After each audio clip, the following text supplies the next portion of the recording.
welcome to Hustle with Aloha. I'm Alicia with Alicia Nagel Creative, and I am so stoked to have with us today Kathleen Gabriel of Gabriel HR.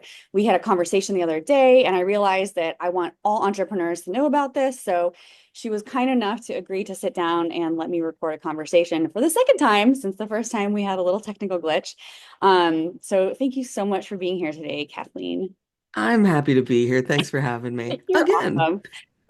For everyone's benefit, would you mind giving us a little bit of background on what you do and your background?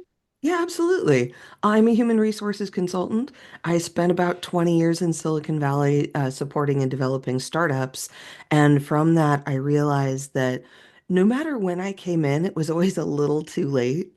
And so I wanted to make a world in which small business owners, before they're ready to make their first HR hire, still have really good HR support and have someone that they can trust as their HR department, even if they don't have an HR department yet. So that's what I do for a living now. That is so amazing. And as entrepreneurs do grow, one of the first things that they need to do is hire somebody, and they can't always really justify the expense. I mean, it doesn't make sense to hire an HR person before you hire your team. Um, Nope. and so you offer this amazing service package that's like before you hire your first person, talk to you, basically. What is it called again?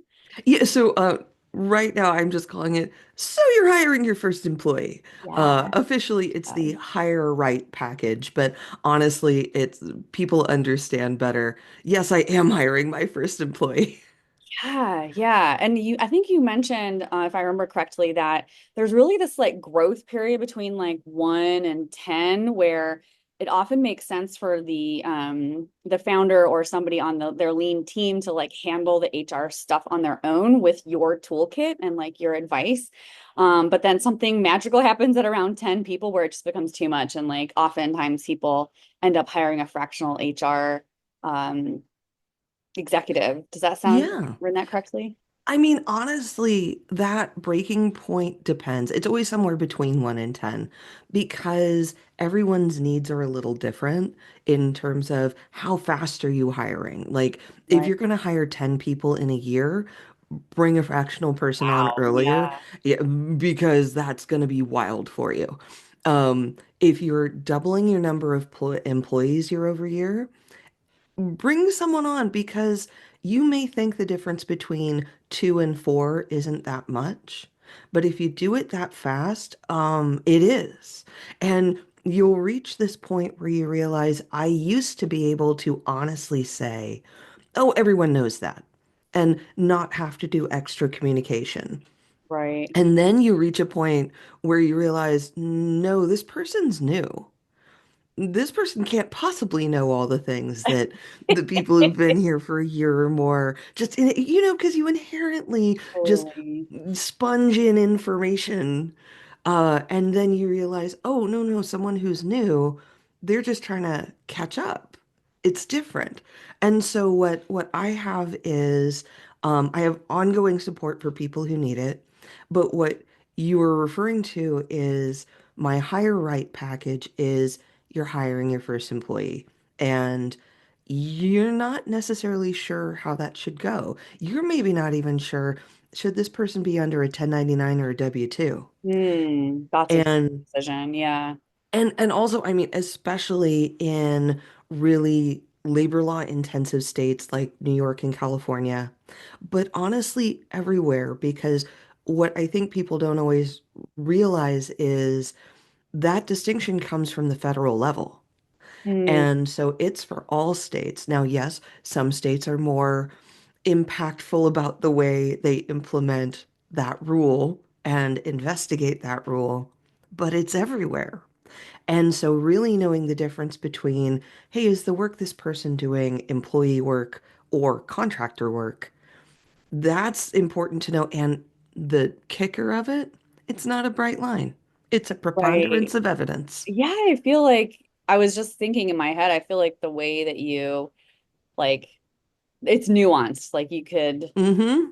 you could decide that almost the same position could be 1099 or W-2 if you structure it from the beginning, probably in the right way. Yeah, exactly. And then it becomes, how does this make the best sense for your business? Mm, Of, if someone's going to be doing regular work, probably for a long time, maybe that's an employee. If that's going to be a real keystone of your business. But if it's someone who's going to be doing, maybe some regular projects, but on and off, oh, that's mhm. definitely a consultant. Bring them in on a Right, contract right. basis. And so you just starting you off from there, starting you off with, appropriate documentation. Like, do you have an offer letter? Is that offer My letter God. compliant in your state and locality? Oh, Uh, it has to be compliant. it does because you have to make sure that, like, if there are any particular rules in your state or your city or your county, you want to make sure that you're following them. Oh my God, And even you down to want the to, county level. yeah, well, I mean, unfortunately, yeah. Um, but also you want to make sure you're not making accidental promises in Mm, your offer letter, which I think is where people get messed up the most, is the offer letter might be super, super vague and it barely right. We want to hire becomes, you. Yay. right, On Monday. exactly, exactly. Yeah. Or it becomes so specific that then it makes a promise to the employee that they can then come back to and say, in my offer letter, it says, I report to this person and now I don't. You've just broken my contract. Now, Oh. you may say that a reasonable person would assume that is not forever. That's just when you're first hired, But just when as you people can get be mad, they terminated. become unreasonable when they get the lawyers Yes, out. Yeah. exactly. And the unfortunate thing about that is maybe that doesn't specifically open you up to liability for that. Maybe it does, maybe it doesn't. But what it does open you up for is an employee going to a lawyer. And Mm, as soon as that lawyer gets involved, oh, everybody has lost. the legal crowbar. Yes. Yeah. And so just protecting yourself from general liability, protecting yourself from the idea of not being transparent with your employees or appropriately communicative with your employees, just starting off on a good foot so that everyone feels comfortable and that it says what you want it to say. That's Right. huge. That's Absolutely. I huge. mean, it's hard to put a pricing on sleeping at night for sure. Um, Yeah. and am I understanding this correctly? So you mentioned an offer letter. I imagine there's kind of like a kit of other templates or SOPs or something like that that you might share that you would help the client Oh, buy. absolutely. Okay. Yeah. No, absolutely. So when you buy into the higher rate kit, it's a one-time fee because it really is. I want to, the fee does include an hour of consultation just to make sure that, you Set up. understand everything that you're Yeah. doing. I can help out with your actual current situation and that you're off and running and that you can hire your first, your second, your third employee and you'll feel good about it. But yeah, that includes an employee handbook. And you might think, but do I need an employee handbook with one Does seem like employee? overkill, but you're going to tell us why. That's I mean, honestly, it gets you to think about, what am I doing here? mm, And it more for you than really, them sometimes. yeah. And it also, so it's that always thing of, yeah, it's compliance, sure. But it's also, what do I want to do about these different topics? What holidays do I want to take? What vacation days do I want to offer? How are we doing business here? Yeah, So that, almost like a checklist. yeah, so that when my very first employee comes on board, they know that this is a real company. It does feel more legitimate to have decided Yeah, that stuff ahead of time instead of having an employee be like, "Do we get the 4th of July off?" And you're like, maybe. and then yeah, I want to, but then you're like, "Crap, can I afford to pay them for that off?" Right. Uh, And so it gets you to think of that up front. And it also means that you don't start in with habits that you then have to change later. Or mm, if you do change them, it feels and is intentional. So that when you come in and say, okay, this is what we do, this is how we do, we're legally compliant. We're yeah, we're we're a real company. But then also it isn't the employees who then are, they haven't had a handbook, they haven't had policies, then you give them policies and they're like, "Hey, Right. this You, is this isn't what I really signed up for, is it?" that's a You really know, good point. To introduce it later feels almost like you're no longer a family. It's now yeah. Now, thing. now it's mom and dad bringing down the hammer on your curfew. That's And so funny. It's really you interesting. never want to be mom and dad when you're an employer. Right. With your employees. And Yeah. speaking of mom and dad, and employees and like the selection of that, we spend in some cases more time with our coworkers than our own family members. And Yeah. the smaller you are, the more important it is to pick those people carefully and intentionally. Yep. It's like picking a roommate or marrying somebody in some ways. Do you help people before they're ready to hire? Do you help them figure out who they might need and what personality traits might be best for the position? Oh, heck yeah. No, one of the things that I do in HR, I spent a year in a recruiting agency. Oh, no So kidding. How yeah. interesting to see that. I bet that was like going to grad school. Oh, it was wild. Yeah, it was a lot of learning really quick. Um, and it really was like this was totally one of the things on my HR journey of, you get kind of burnt out sometimes. I'm like, let's try recruiting like full time because I keep doing it at my jobs anyway. Yeah, And the agency experience was not for me, which is fine. I can Um, imagine it's it pretty it intense. is it is extremely intense, yeah. But it gave me a lot of skills and perspectives and everything to That get me through because on the HR side, what I like to do for my clients is set them up with a recruiting process that they can go with nice. so that they know every time that they're hiring the right role, they're hiring the right person for that role, and at the end of their interview process, they have a really positive knowledge that, oh, yes, I know this is the person and I feel good about it. Right. Because hiring is one of the hardest things that we do. I can imagine. Like I said, And picking a roommate it or really is. significant And you're other. absolutely right. And When people are it's always on that, their best behavior and normal in mhm. the early Well, phase. and honestly, keep that in mind when you interview people, because if this is their best behavior, this is their best behavior. So if there are red flags, That's funny. notice them. Right. Don't And be if there like, are whatever. and if there are green flags, notice them. But all of these different things of like when you're making a job description, do you really know what this person will be doing, not just now, but in the future? And when you're small, know that this person will be doing other duties as assigned a lot.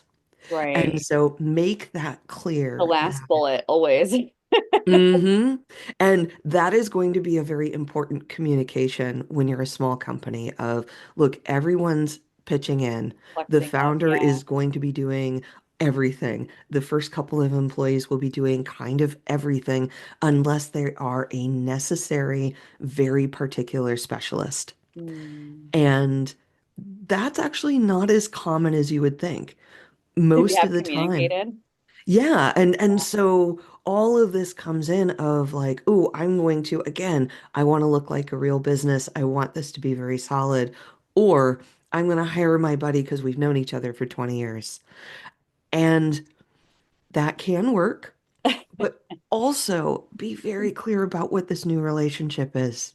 yeah, I've seen I mean, I've experienced firsthand, and then I've seen other people as well, like hiring someone you know really well, like you trust them, but it's so easy to overlook the basics and to not Yeah. communicate as much detail because you just assume that you're on the page on same page on everything, Yes. and you get your feelings hurt when you're not because it's your friend in addition to an employee. Yeah, on both sides. Because your friend may say, hey, why are you being such a jerk to me all of a sudden? I'm your friend and I'm helping you here. Right. And you may be saying, this isn't help. This isn't what I, I'm your boss. Yeah, I pay right. your paycheck. Yike, And so man. just make it really clear, like, what is that going to look like? Mm, And even start thinking about when things go rough, because things are going to get rough. yeah. When that happens, what are the two of us agreeing that how we're going to handle that?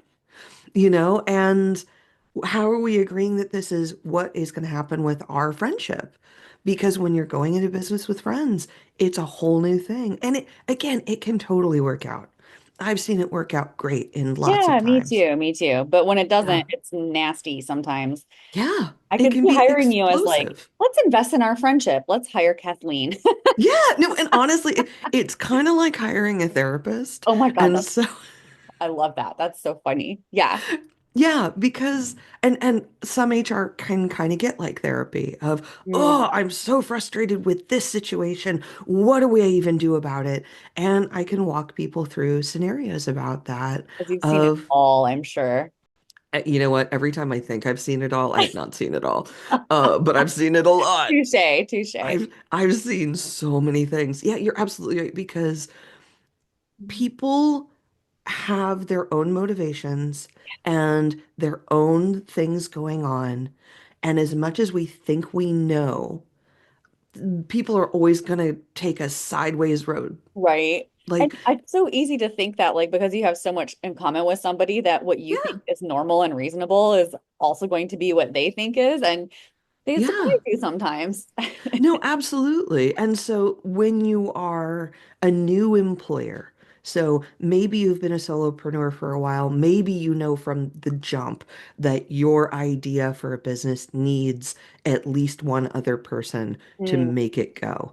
yeah. Whatever happens, when you're ready to hire that first person, really understanding what you need, why you need it, how you find that person. Maybe you have that person, maybe you don't, Yeah. you know?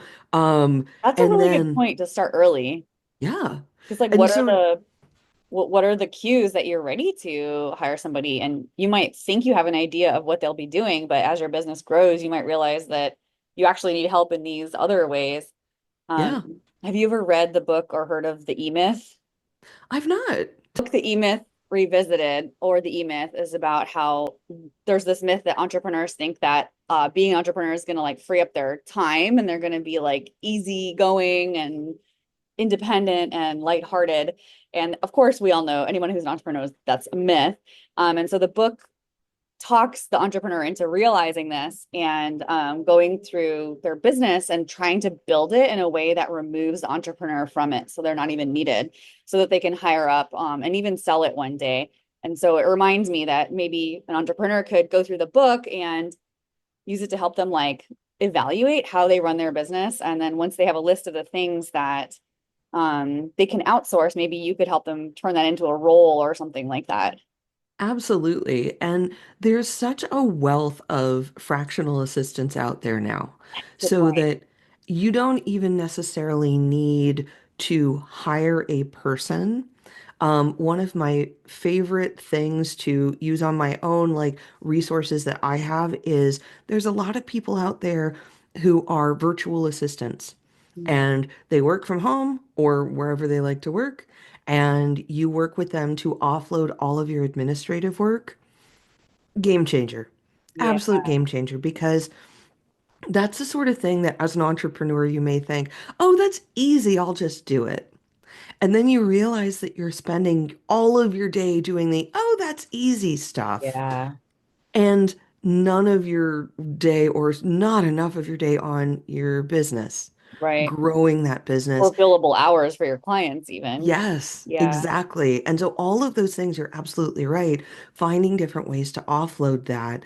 And if your business is one that is not just you, like you're not just a service provider of your own. Mhm. You're not building something that only you can do. If your business is going to grow, you need people. Mhm. And so finding those right people, really just being prepared for them. And honestly, like getting back to like that first hire package, it's just a lot of how do we do this? What do I need to make it happen? Okay, now we're on rails. I Yeah. have information to turn back to for the basics. I have some consultation for the more complex things. And I know that I'm set up right so that, like, I just engaged with a new client recently and I realized that she had an employee in another state, just remote worker. And one of my first questions was, oh, hey, can you confirm for me what her workers' comp status is? Oh ho, no workers' comp. And so we got that squared away, and it's easy. It's something that we got taken care of. And she hadn't been an employee for that long, but it had been like 3 months. Long enough that it should Long probably be in enough. place. Yeah. Yeah, and without that workers' comp in place, you were extraordinarily out of compliance and you were setting yourself up for a lot of fees, for a lot of backlog, and a lot of problems. Yeah. And you may think to yourself, well, what's the risk of not having workers' comp for someone who works at a desk? And the answer is, okay, not high. But also, getting back to I've seen it all. I've seen people do things that like I don't know, on company time, they're moving something from one place to another. I don't know. I saw a guy drop a computer monitor on his foot. Um, Oh, that's wow. workers' comp. Like he's at God. work doing his job, and yeah, he's just, moving his computer monitor and he slipped and hurt his foot, and he was fine in the end, but he did have to go and go to urgent care and get it checked out. Oh my That's God. workers' comp. So you It's such gotta a have that in place. it's such a good lesson that like the things like you can as an entrepreneur, you can think that you have all your bases covered, but just a simple question by you, like if Yeah, you don't know the questions that you should be asking, you're not going to ask them, but you know yeah. them and can help them fill in the gaps. So, And yeah, go ahead. sorry, I was Oh, going to say the burning question, and anyone who's watching head is going to be, how does this work? How much does it cost? Like, how do they engage with you? yeah, They're, absolutely. yeah, So the higher rate program is flat fee, and we can talk about that of like that is a $3,000 flat fee, and you get everything. You get everything you need nice. for your first hire. And then on an ongoing basis, once you're large enough to actually need that HR support, again, offloading that section of your business, then I work on a retainer basis at least 5 hours per month and move forward so that you have your HR department and you have your person to turn to when you're like, I don't know what to do. I don't want anyone else in the company to be having their bandwidth taken by these kind of things. Yeah. I want to build my company strategically, not chaotically. Reactionary. Yeah, that's one of the. And also I know that I'm covered in an emergency. Mhm. Because an emergency will happen eventually. That's just life. Something's gonna happen and it's gonna be weird and you're not gonna know how to do what you need to do. And that can be a big emergency, like, ooh, someone's preparing to sue me. It could be a smaller emergency, like someone's negotiating for money that I don't think I can pay them. And the way they're communicating this, they're important to the company. I really want to keep them happy, but how do I even do that? Right. You That's know? interesting. Um, and I also I think it's good to remind people that that $3,000 you it includes all of the kit of like forms and the eight soup to nuts of what you could need and some consultation of your time. And the Yes. idea is that they could probably reuse all of that information in your advice for the next two, three employees or whatever until Yes. they reach a point at which it makes sense to engage you. So that $3,000 is like an investment really in the growth Yeah. path of their business for the next couple of years or however long. That's what it's set up to do. That is exactly correct. Okay. It is that one-time investment so that you have your handbook, you have all of the paperwork, and that's offer letters, termination letters, NDA, inventions agreements. That's all of those things that Right. you need. And then also all of the information forms. And it gets you set up in your state and your locality. And depending on your state, that could be very weird and complicated. Yeah, some Um, of them are, sure. and so it just and it makes sure that you've got the things you need. I give advice on like what kind of payroll platform would work for not just your accountant, but you and your employees, Oh, okay. That's awesome. for the Like kind of tools, business you advice, and have. stuff like that. Yeah, because I definitely know there are some services that say, oh, I only work with this one, Mm, platform. And I don't believe in that just because different companies are different. You have right. different needs, you have different budgets, you have different employees bases that expect different things. That's And true. so, Yeah. I want something that'll grow with you in the way you are growing. So I give that kind of advice and consultation just for this first package. That's amazing. Awesome.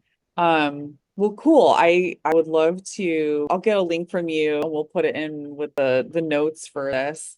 And if people wanted to learn more or talk to you about it or hire you, would they email you or go to your website or what's a good way to get in touch with you?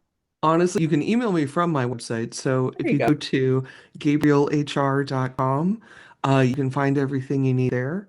You can reach out I give a 30-minute complimentary consultation to anyone who is curious about any level of HR support. And you can discover if I am the right source for that help. And yeah, we can have a good conversation. That's a great idea. Okay, you heard it. You heard it here first. If you're HR curious, go to Kathleen's website and she'll help you. I think you're fantastic. I would love to work with you. And, just vibing with somebody is such a big part of what we do as consultants. So I think Yes, maybe someone will watch this and be like, she's my woman. Oh my God, I need this. So thank you so much for excellent. coming on. Thank you. This has been so great. Yay.